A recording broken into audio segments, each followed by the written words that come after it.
तो जी अब हमने बोर एटॉमिक मॉडल में जो है डेरिवेशन करनी है रेडियस की और एनर्जी की यानी कि इलेक्ट्रॉन जो है रिवॉल्व कर रहा है जिस किसी भी ऑर्बिट में रिवॉल्व कर रहा है वो उसकी एनर्जी कितनी होगी और उसका जो है क्या नाम है रेडियस कितना होगा उस जी ऑर्बिट के मुताबिक ये हमने देखना है।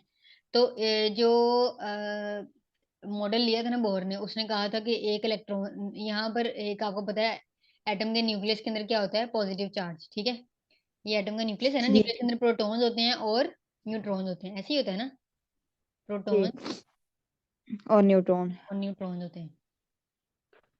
तो अब प्रोटॉन की वजह से इसके साथ ना जेड लिखा हुआ है यानी कि चार्ज ई जी ही है हमारे पास। ये हमने ऊपर टेबल में भी जब कंपैरिजन था ना वहां पे था ई प्लस और ई नेगेटिव। ई नेगेटिव यानी कि इलेक्ट्रॉन और ई पॉजिटिव यानी कि प्रोटॉन। ठीक है, प्रोटॉन।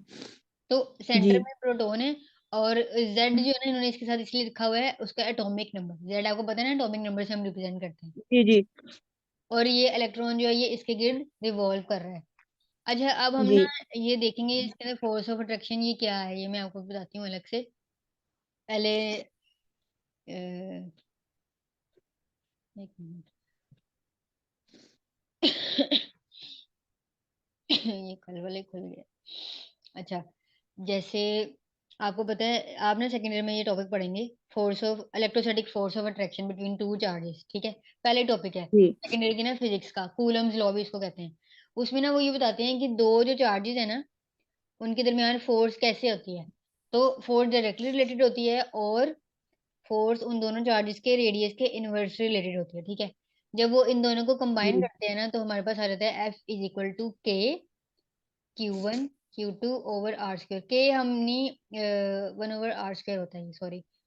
और यहाँ पर जो है ओके ना हम के की वैल्यू भी निकालेंगे। के की वैल्यू उन्होंने यहाँ पे दी हुई भी है, ये 1/4 पाई एप्सिलॉन नॉट होती है उसकी वैल्यू। के की वैल्यू होती है 1/4 पाई एप्सिलॉन नॉट। ये ना फिजिक्स का सेकंड ईयर का टॉपिक है, मैं अभी बस आपको ये बता रही हूँ कि हमारे पास ये जो जो यहाँ पे ये फॉर्मूला कैसे बना है। इन्होंने यहाँ पे तो डायरेक्टली जी लिख दिया ना ये फॉर्मूला, ये मैं आपको बता रही हूँ कि ये जी जी कैसे बना है। ठीक है, तो अब ये देखो मैंने जो है वो कंबाइन किया है जब, तो हमारे पास के की वैल्यू हम अगर अगर हम इसमें पुट करें तो क्या बन जाएगा, ये बन जाएगा Q1 Q2 ओवर नीचे आ रहा है ना ये डिनोमिनेटर में, अगर ये के की वैल्यू हम जी पुट करें इस जगह पे। ठीक है, इन इक्वेशन 1, जी तो अब ये हो जाएगा 4 पाई एप्सिलॉन नॉट और आर स्क्वायर भी नीचे ही होगा। ठीक है, अब ये जो जी चार्जेस है ना ये फिजिक्स में उन्होंने इस तरह बताए हुए थे। अब हमारे पास क्या है, हमारे पास सेंटर में प्रोटॉन है, ऐसे ही है ना, और उसके जी ऊपर उन्होंने जेड ई प्लस शो किया हुआ है और जी इलेक्ट्रॉन रिवॉल्व कर रहा है इसमें और उसके ऊपर चार्ज है नेगेटिव। तो हम ए Q1 और Q2 को इससे रिप्लेस कर देते हैं। एफ हमारे पास फिर क्या बन जाएगा, प्रोटॉन के केस में बन जाएगा जेड ई डॉट हम लगा देंगे यानी कि ई दरमियान में ये मल्टीप्लाई हो रहे हैं ना डॉट, और ये जी नेगेटिव, तो और नीचे बाकी वैल्यू नेगेटिव वैसे ही आ जाएगी 4 pi epsilon pi E not not. R square. ठीक है, जी ई नॉट इसको हम कहते हैं एप्सिलॉन, ओके एप्सिलॉन नॉट। ठीक है, तो इस तरह ये फोर्स ऑफ अट्रैक्शन ओके है, अब समझ आइए आपको। और अब जी ये देखो ना इन्होंने जेड ई स्क्वायर कर दिया, वही ये दो ई हो गए हैं ना हमारे पास, एक पॉजिटिव चार्ज है और एक नेगेटिव, तो जी ये स्क्वायर बन जाएगा। ठीक है, जी वैल्यू नेगेटिव नहीं है, ये ऐसा नहीं है कि ये प्लस ई है और ये माइनस ई है, ऐसा नहीं है। चार्जेस ओके है, बस चार्जेस को शो किया हुआ है। बच्चे ये भी कह देते हैं कि ये ओके प्लस है ये माइनस है तो ये तो जीरो हो जाना चाहिए, ऐसा नहीं है, चार्ज की बात कर रहे हैं ओके ना यहाँ पे। ठीक है, ये वाला केस नहीं। ओके तो Z E square 4 pi epsilon not R square. ठीक है, अब जी जो है हमारे पास हम इसको पढ़ भी लेते हैं कि बाय अप्लाइंग दीज आइडियाज, जो आइडियाज बोहर ने दिए थे, derive the expression for radius of an orbital. हमने रेडियस निकालना है। For a general atom consider an electron of charge E, एक हमारे पास जनरल एटम दिया हुआ है ये। ठीक है, उसका चार्ज है ई रिवॉल्विंग अराउंड द न्यूक्लियस। ये जो चार्ज ई है यानी कि इलेक्ट्रॉन ये रिवॉल्व कर रहा है न्यूक्लियस के गिर्द। ठीक है, having charge Z E plus. ठीक है, यानी कि न्यूक्लियस के अंदर जो प्रोटॉन है उसका चार्ज ये है, और Z बीइंग प्रोटॉन नंबर, ये मैंने आपको बताया था ना कि Z जो है वो प्रोटॉन नंबर को यानी कि एटॉमिक जी नंबर जी को रिप्रेजेंट करता है, and E plus is the charge of proton. Let M okay be the mass of electron. अब वो कह रहे हैं कि M जो है ना, ये इस इलेक्ट्रॉन का मास है, वो कितना था हमने निकाला था पहले जब वो हमने डिस्कवरीज की हैं कैथोड रेज, और उसके बाद E/M वैल्यू भी थी हमारे पास, और E का मास भी था ना, मास हमने जी निकाला था। क्या था? वो 1.09 कुछ। ये रहा ना इलेक्ट्रॉन, और इसका मास था ये 9.1 इंटू 10⁻³ kg। ठीक है, जी ये चीजें याद होनी चाहिए। अच्छा है, anyways, let m be the mass of electron और the radius of the orbit and v of the velocity revolving. अब हमने जो है r उन्होंने कह दिया है क्या है रेडियस इसका, ठीक है, और v क्या है जिस वेलोसिटी से ये इलेक्ट्रॉन मूव कर रहा है। समझ आइए ये तीन टर्म्स। एक तो m जो है वो मास है, जी ठीक है, और v जी जो है वो वेलोसिटी है जिस वेलोसिटी से वो मूव कर रहा है, और कितना उसका रेडियस है जी सर्कुलर पाथ में, वो r है। अकॉर्डिंग टू कूलम्स लॉ, यही जो मैंने आपको अभी डेरिवेशन करके दिखाई है, according to Coulomb's law the electrostatic force of attraction between the electron and the nucleus will be given by the following formula. यानी कि वो कह रहे हैं कूलम्स लॉ के मुताबिक हमारे पास ये फार्मूला आ रहा है, जो मैंने आपको इधर निकाल के भी दिखाया कि किस तरह आया ये, ठीक है, जी ये वाला। अच्छा, अब इसके बाद है हमारे पास एप्सिलॉन नोट। क्या होता है अब ये बता रहे हैं वो, ये जो एप्सिलॉन नोट है इसको हम कहते हैं vacuum permittivity, and it's value is 8.84 into 10⁻⁻12। ये वैल्यू आपने याद रखनी है एमसीक्यूज के लिए। अच्छा, वैक्यूम परमिटिविटी क्या ओके होती है कि आपने वैक्यूम के अंदर से कोई चीज गुजारनी है। परमिटिविटी आपको पता है परमिशन से निकला है, तो अगर कोई चीज आप वैक्यूम जी से गुजारना चाह रहे हैं तो उसमें एप्सिलॉन नोट की वैल्यू क्या होगी, ये उन्होंने बताया हुआ कि एप्सिलॉन नोट क्या होता है, वैक्यूम के अंदर किसी चीज जी की परमिटिविटी कितनी है, ठीक है, यानी कि दो चार्जेस की कितनी परमिटिविटी है। अभी हम यहाँ पे चार्जेस को डिस्कस कर रहे हैं ना, जी मैम। ठीक है। तो the force of attraction is balanced bye, अब आपको पता है कि फोर्स कैसे बैलेंस होगी, या आपने पढ़ा होगा फिजिक्स में फॉर्मूला, ये किस लिए होता है mv²/r। ये सेंट्रीपिटल फोर्स। हाँ जी, तो अब ये भी आपको पता होगा कि जब भी सर्कुलर पाथ में कोई चीज मूव करती है तो उसके अंदर कौन सी फोर्स होती है, सेंट्रीपिटल फोर्स। Centripetal force. तो अब हमारे पास जो है यहाँ पर एक तो ये आ गया ना, जो हमारे पास फोर्स आई थी इलेक्ट्रोस्टैटिक फोर्स थी ये, ठीक है। अब यहाँ पे ना इस एफ की जगह हम अब कंपेयर कर रहे हैं mv²/r पुट कर देंगे। क्यों? क्योंकि हमें पता है कि इलेक्ट्रॉन जो है वो सर्कुलर पाथ में मूव कर रहा है, ठीक है, ये बात समझ जी आई मैम। आपको?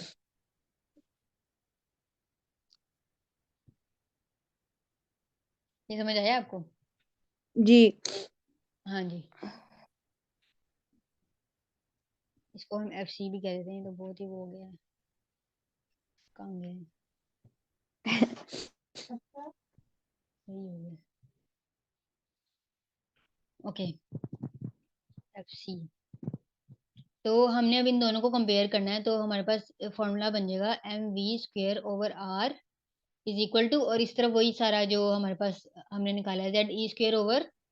और 4 पाई ई नॉट और आर के हाँ जी, एप्सिलॉन नोट है जो भी होगा। हाँ एप्सिलॉन नोट, ठीक है। तो अब जो है हमारे पास इसके बाद हम इसमें क्या करेंगे, आप खुद बताओ, बुक खोली हुई है आपने? नहीं साथ इसको मतलब ना हम्म, एम क्या? भी इधर जाएगा।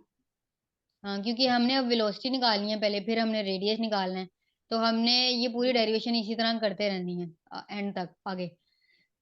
जी अभी हम जो है इसमें से रेडियस को अलग करना चाह रहे हैं, ठीक है, क्योंकि हमने रेडियस निकालना है ना, रेडियस और एनर्जी जी हमें निकालनी है nth ऑर्बिटल में, किसी भी अगर ऑर्बिट में वो मूव कर रहा है।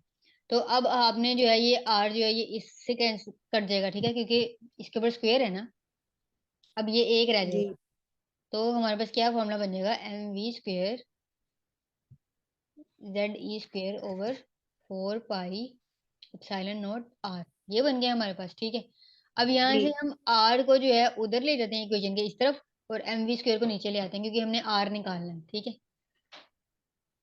ZE²/4 पाई 4 पाई नॉट और mv², ये समझ आइए आपको? एम। जी ठीक है। अच्छा, इसके बाद जो है हमारे पास, हम इससे आगे अब इसकी थोड़ी सी जो है थ्योरी भी पढ़ लेते हैं कि ये जो है उन्होंने बताया कि फोर्स ऑफ अट्रैक्शन ये जो है हमने बैलेंस की है सेंट्रीपिटल फोर्स से, ठीक है। यहाँ तक समझ आया? हमने जी कंपेयर किया, फिर हमने इस आर को इससे कट कर दिया, तो हमारे पास जी एल आर रह गया।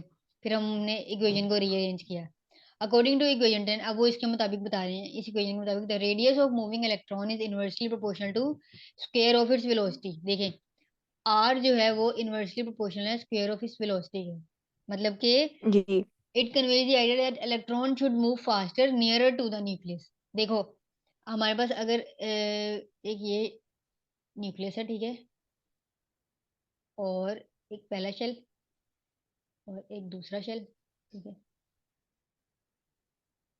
ये क्या बन गया है? जो इधर, एक मिनट,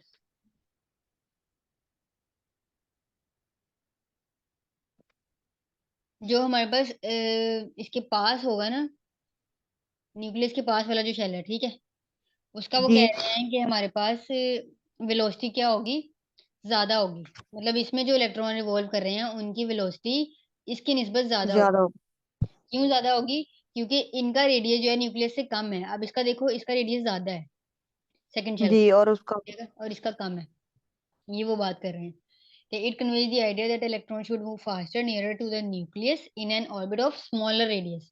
यानी कि जिस रेडियस का जिस ऑर्बिट का रेडियस कम है, उसमें जो इलेक्ट्रॉन रिवॉल्व कर रहे हैं उनकी स्पीड बहुत ज्यादा होगी, ठीक है। तो जितना दूर हम्म, जाते जाएंगे ना, उतनी स्पीड कम होती जाती है, ठीक है, क्योंकि अट्रैक्शन कम हो जाती है ना चार्जेस के दरमियान। ओ- और ज्यादा दरमियान में बहुत ज्यादा इलेक्ट्रॉन्स भी होते हैं, जिसकी वजह से न्यूक्लियस की और वो आउटर शेल वाले इलेक्ट्रॉन की ना इतनी अट्रैक्शन नहीं होती आपस में। It also tells us that if hydrogen atom has many possible orbits, then the promotion of electron to higher orbit make it move with less velocity। वही बात है जो मैंने आपको बताई कि हायर ऑर्बिट में जब होगा तो वेलोसिटी कम होगी, ठीक है। जी और जो क्लोजर होता है उसमें ज्यादा हाँ, क्योंकि जैसे जैसे हम हायर ऑर्बिट में जाते हैं तो दरमियान में हमारे पास जो ऑर्बिट्स होते हैं उनमें भी इलेक्ट्रॉन होते हैं। वो इलेक्ट्रॉन जो हैं फिर क्या करते हैं, हिंड्रेंस प्रोवाइड करते हैं, यानी कि न्यूक्लियस और आउटर शेल के इलेक्ट्रॉन के दरमियान रुकावट आ जाती है दरमियान में मौजूद ओके इलेक्ट्रॉन्स की वजह से। अच्छा, the determination of velocity of electron is possible while moving in the orbit।